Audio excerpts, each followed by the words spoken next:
I live with my parents and I live with my brother.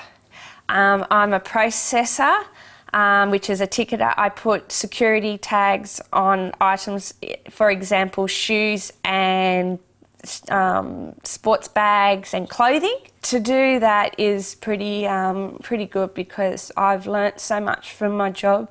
Motor skills, communication with other staff, them showing me how to do the job and me learning as I go. I've learnt so much in my 15 years at my job. I really enjoy it. It builds me up confidence. I'm positive, and I feel the more I feel that way, the more that I know that I've got good people around me. I started Special Olympics in 1995. Obviously I'm a tennis player, and I was an athlete. I was invited to go to my first regional tournament for tennis, and I turned up, and here I am. I'm playing against women, and I was winning. And I felt, oh, okay, this is quite interesting. You know, I was getting balls back that I never thought. It's from such a young age you learn, and now once I got more confident into more playing, I'm playing against the men now. I wanted to learn to drive. The first thing was the independence. It was time for me, I felt, to step up. I finished my education at school, and then I wanted to learn to drive. I felt that I needed to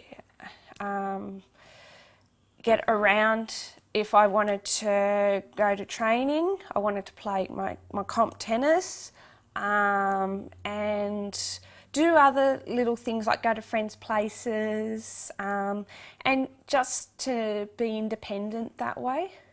Yeah, with the reading, that was a big problem for me. I felt what I felt was right, the answer, but I know it wasn't with the computer, and it frustrated me. I got out of the RTA. I felt like lifting the RTA computer and throwing it, but it got frustrating. I was in tears because I felt I was giving up, and I never wanted to give up. And I was paying all this money. I had to end up paying money, so much money over because, you know, when you fail, you still got to pay. So within saying that, I went away.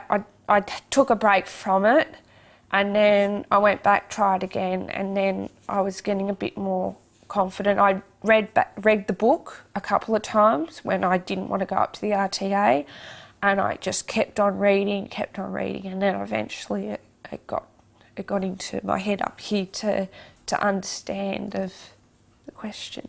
I go to our local doctor, GP. I pay for my own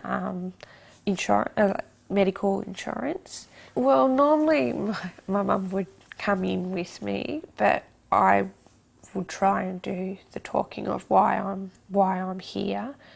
It's more the understanding that I don't have that sort of catch 10 up here, that they may say things that I may not understand, and so that's why I get Mum to sit with me, and then she interpretates what the doctor said.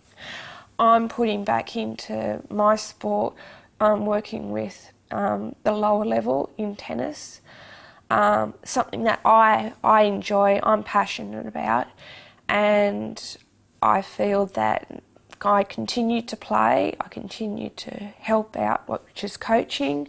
I've got my coaching certificate in junior development, and I studied very, very hard for that, and I coach the little kids now with little rackets and the balls and the 3-metre net, and you know, that's just such a buzz for me to see them all so happy and wanting to hit a ball, and yeah, it's just a real buzz for me as a coach.